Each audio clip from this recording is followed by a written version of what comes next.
Смотрите, интересная надпись. На арабском написано: скоро мы будем в сердце Дамаска. Думаю, здесь есть население, которое как бы недовольно нынешней властью. Hello. Спроси его, можно снимать здесь видео? Вот смотрите, просто удивительная вещь с алтарем.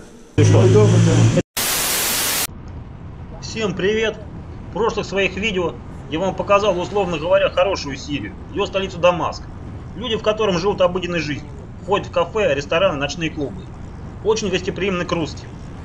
А также говорят: спасибо России, спасибо Путин. Но многие из вас в своих комментариях называли это однобоким освещением событий. И были уверены, что в разрушенных городах отношение к России и Путину совершенно противоположное. И просили показать эти города. Ну что ж, просили, показываю. На этот раз мы с вами отправимся в город Забадань, который находится в 50 километрах от Дамаска. Город практически полностью разрушен. Когда мы туда отправлялись, у меня была информация, что это город-призрак, в котором полностью отсутствуют жители. На самом деле это оказалось не совсем так. Мало того, в нем есть выходцы из России. Как живут люди в этом городе, и как они относятся к России и русским, мы с вами и увидим. А что это такое, может быть, часть какая-нибудь? Военная часть. Остановились около придорожного, так сказать, развала, где продается. Вот сейчас посмотрим, что здесь продается. Вот это что это такое? Это кабачки, не кабачки, а баклажаны фаршированные с орехами. Маслины, баклажаны фаршированные с грецкими орехами. Это артишоки, да? А вот это что такое? Красное. А что сколько стоит?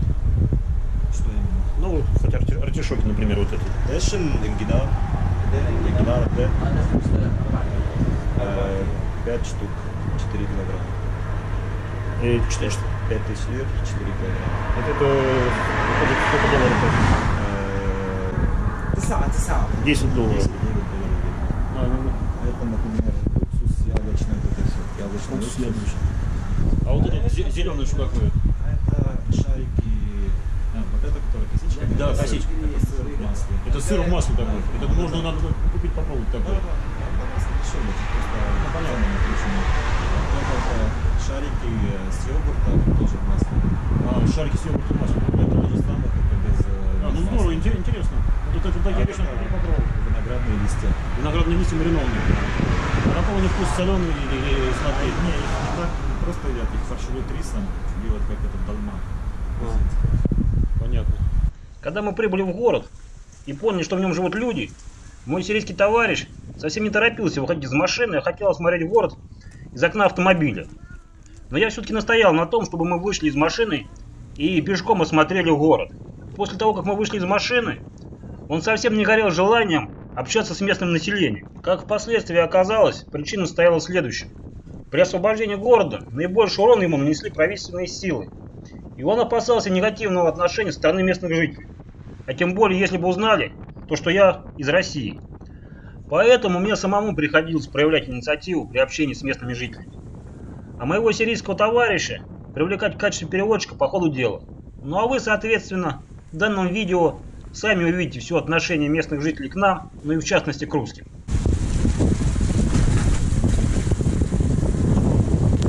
Бывшая школа, да? Все, что осталось от школы. Забадани. В общем, ребят приехали в город Забадани, находится примерно 20 минут езды на машине от Дамаска. Здесь в свое время проводились очень активные действия, последствия которых вы видите. Смотрите, интересная надпись. На арабском написано: скоро мы будем в сердце Дамаска.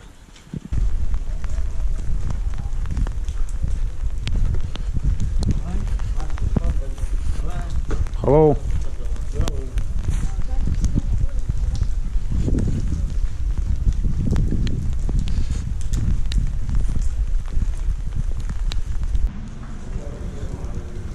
В общем, смотрите, ребят, кругом разруха, и тут же магазин модной одежды. Вот такая коллизия жизни. Hello. Спроси его, можно снимать здесь видео? فينا نحكي معك كلمتين؟ عندك مشكلة؟ والله ما بيطلع فيديو. اه؟ لا بس يسألك انه كيفك شو اخبارك يعني مو انه حديث مهم يعني كمبدأ تعارف يعني. Да, можно. Можно пройти, да? А фина يفوت في المرة Ханька. Халал. Отопление буржуйкой.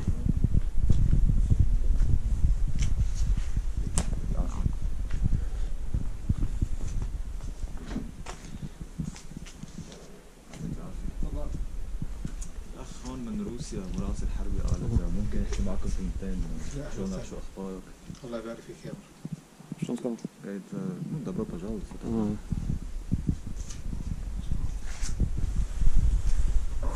А можешь спросить, а где они живут, в каких квартирах и так далее? Как? Кругом разруха? قال هلا إذا ما بيكون سؤال محرج قال هلا وين قاعد أنت محلي إنه وين سكنك؟ الزبداني نفس الزبداني. يعني он говорит, что тут живет. В магазине, да? Не в магазине, а дома. Дома? Дом есть. То есть его дом еще сохранился как-то? Ну, يعني برا بيتك ولا لا الأمور لا ماشي. Не, говорит, что ну, как бы обошлось у него все. Такие маленькие были там, ну, не палатки, он все восстановил.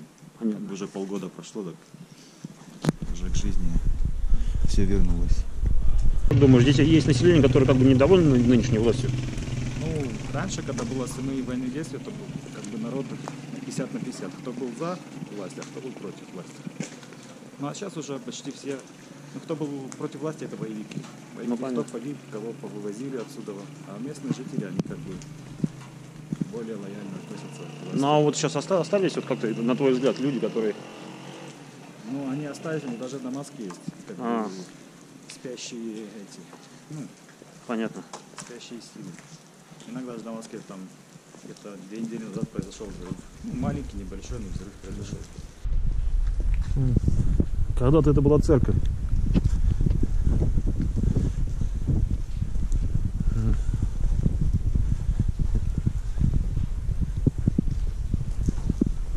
Даже остался плакат.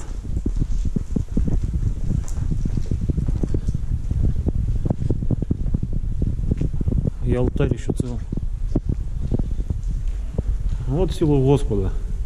Все разрушено, церковь как-то еще сохранилась. И сохранился алтарь. Вот смотрите, просто удивительная вещь с алтарем. То есть вот разрыв мины. Вот стена рухнула. Вот что там попало, ракета какая или бомба. Алтарь цел. Просто поразительно.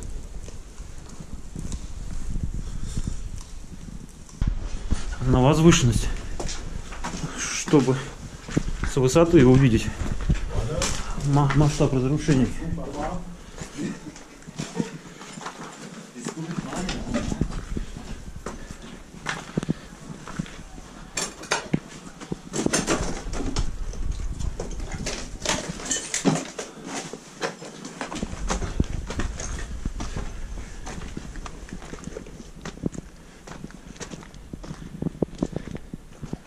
В общем, это был населенный пункт. Населением примерно 10 тысяч человек. И, в общем-то, видите, что от него осталось.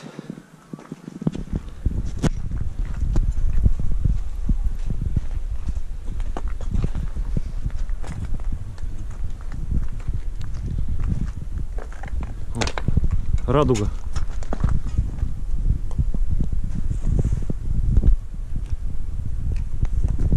В общем, вот интересная ситуация. На плакате написана реклама магазина. То есть в скором времени ожидайте открытия. Как видим, пока для открытия не сделано ни одного шага, кроме того, что повешен плакат.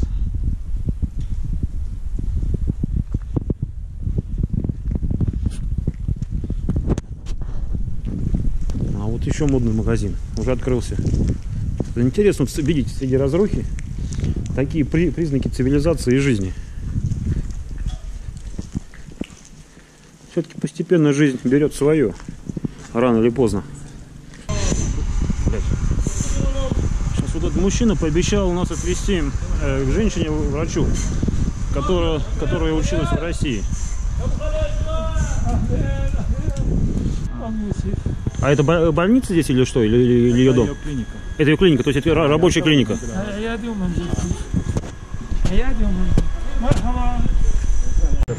все понимаю по-русски. Вот встретили мужчин, который хорошо говорит по-русски. А вот это что за здание вот это? Это клиника или что? Дом, Это ваш дом, да? моя жена, сейчас поговорите с ней, она русская. Она не русская, но с России.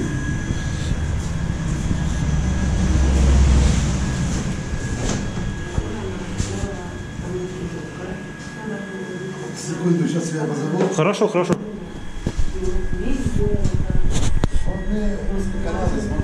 Русские каналы?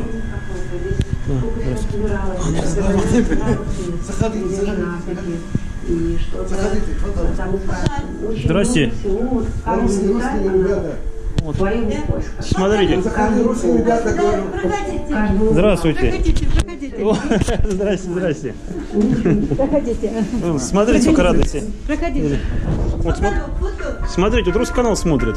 16 августа 2017 года Веры Глаголевой не стало. Несправедливый, неожиданный уход. И казалось, это дом опустел навсегда. Ты учишься жить. Вот. Добро пожаловать к нам. Спасибо, вы очень хорошо по-русски говорите. Ну, я вообще россиянка. Да? Я россиянка, да. Я врач. Ну вот мы сейчас мужчину встретили, и он нам сказал, здесь женщина живет, врач с России. Вы хотите, я вас провожу? Ну да, конечно, конечно. Очень интересно. А вы что, какими путями здесь? Я приехал сюда, как бы, мне интересно посмотреть Сирию. Как турист? Ну, отчасти. А вот расскажите, как вы здесь живете? Мы просто вот приехали, здесь вот такая разруха, у вас еще как бы электричество даже есть. Это что, у вас генератор Это свой? только сейчас пришло. Только пришло. Вот. Только гля лежит кагрова. Ты تعرف روسي؟ ما تعرف لازم تترجم.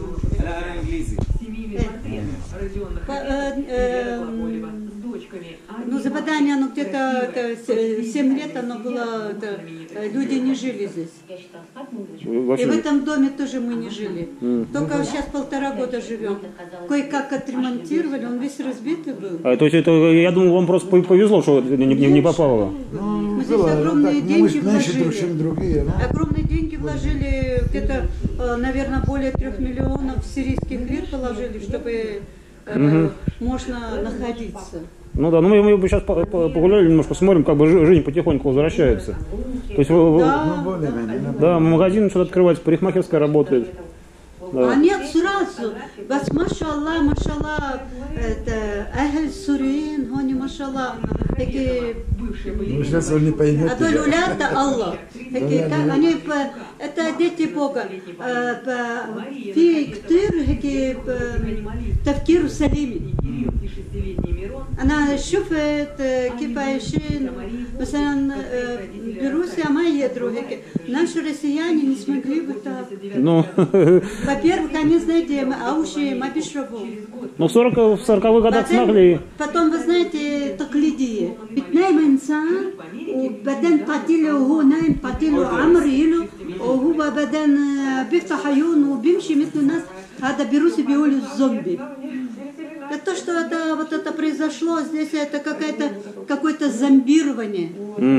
Зомбирование, это потому что это شيء مو طبيعي لأهل زبدان نهائيا مو طبيعي. أنا عايشة فيها.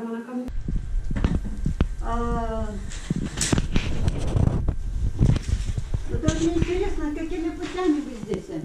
Как мне это интересно. Какими путями? Обычно приехал и все как бы. Вот у меня товарищ помогает мне.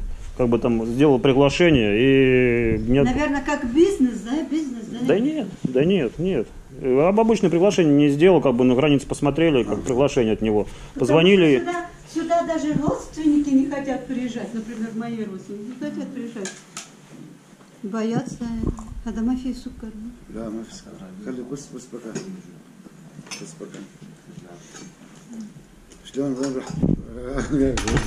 Я просто им что говорила, просто здесь как его Забадание, оно только вот 1,5 года, как оно Утихли вот эти военные. утихли события, но именно Забадание, оно подверглось сильной бомбардировке. Ну да, мы видели здесь. Массивной бомбардировке. Смотрели, да? Да, походили уже, посмотрели.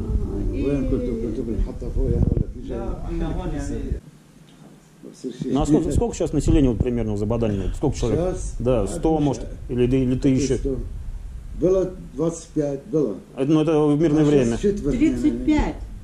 35 тысяч было. 35 тысяч, я так знаю. Я знаю. А сейчас вот на данный момент сколько примерно осталось? 10 тысяч, не больше. Вот все равно сейчас 10 тысяч живет. Меньше даже, меньше, мне кажется. Нет, 10 тысяч, это 10 10 тысяч тысяч есть. нету. Есть 10. А черталя бля мафии. Просто смотрим, но народу в некоторых местах немного совсем. عندما كنا نحن في البلدان عدات مثلا كانوا حول شيء может быть 5 тысяч. 5 тысяч, да? Да, ну я просто так субъективно просто прошелся, посмотрел. Ну, встречаются единичные люди. Я бы сказал, может быть, ну, в пределах 1000. Ну, так, субъективно вот так вот. Есть само внутри города почти пусто, почти. А только вокруг. А некоторые живут вообще, я так понимаю, как, грубо говоря, там половины стен нету. Да? Да, просто там типа вот есть потолок над головой и все, и как бы там они вот живут. Да. А просто куда идти вообще, может быть, идти некуда? Или на улице, или вот в этих развалинах. Ну, люди как-нибудь. А вы где были, когда боевики здесь находились, жили? Да, мы уехали сначала, я Есть работала Блюдан, знаете, в Дамаске. А, в Дамаск вы уехали? Я работала в Дамаске, мой муж тоже в Дамаске. Но То есть, когда были боевики, вас здесь не было? Нет, не было. мы это как его, да, мы ушли отсюда. Когда боевики, мы ушли отсюда. И потом мы взяли квартиру в Блюдане. Квартиру в Блюдане.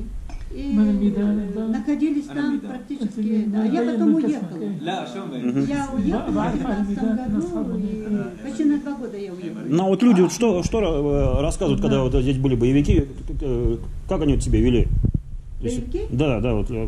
А вы общались? Боевики есть боевики. Они, для них ничего не стоила человеческая жизнь. Они даже друг друга убивали. Ну да, ты там чуть-чуть неправильно сделал шаг. Его племянника, например,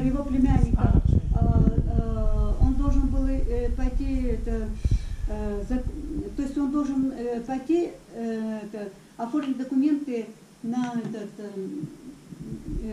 бакалаврию. Когда он вышел, окончание школы, когда он 12, у него 1 год остался, 12 год. Когда он просто сказал, случайно сказал, они его ночью убили. За то, что он учился в сирийской школе. Да, там много было такое. Потому что я сказала, они еще здесь с родителями находились. Это единственный сын он был у родителей, у его сестры. Единственный сын.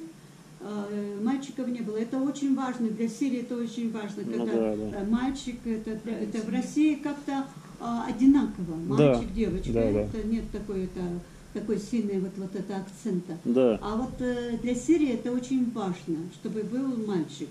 И вот он единственный, и они вот когда он хотел прийти к нам, я ему сказала, давай я все сделаю, повезу тебя. Он поднимался в Блюдан, они его прям по дороге стреляли в него, в голову.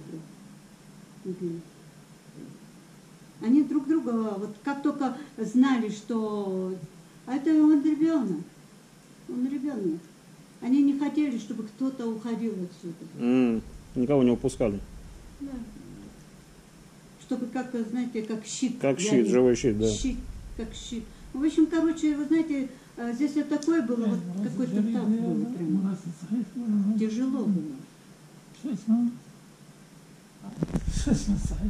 Ходили люди, спускались люди, вот, которые представляли собой администрацию вот этого селения.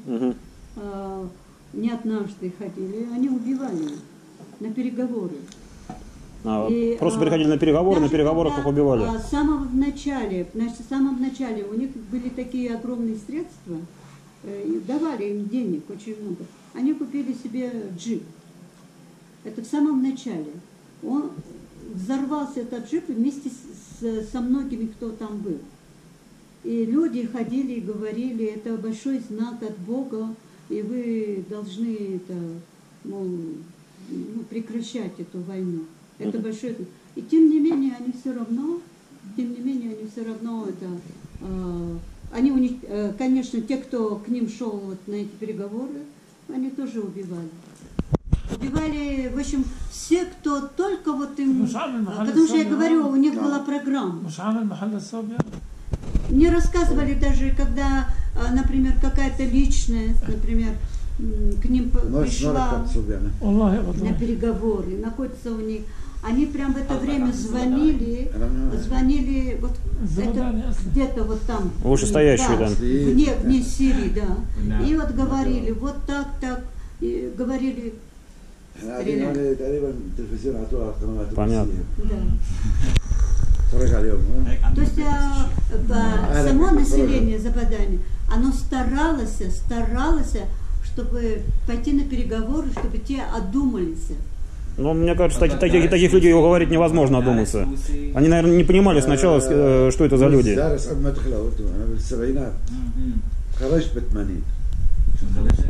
Ну что, давайте подытожим. Мы с вами увидели город, который кардинально пострадал в ходе военных действий. Но какого-то негативного отношения к себе, как к россиянину, негативного отношения к России и к Путину я не увидел. Также никто не проклинал Башара Асада. А встреча с отечественниками получилась по-настоящему искренней, теплой и радостной.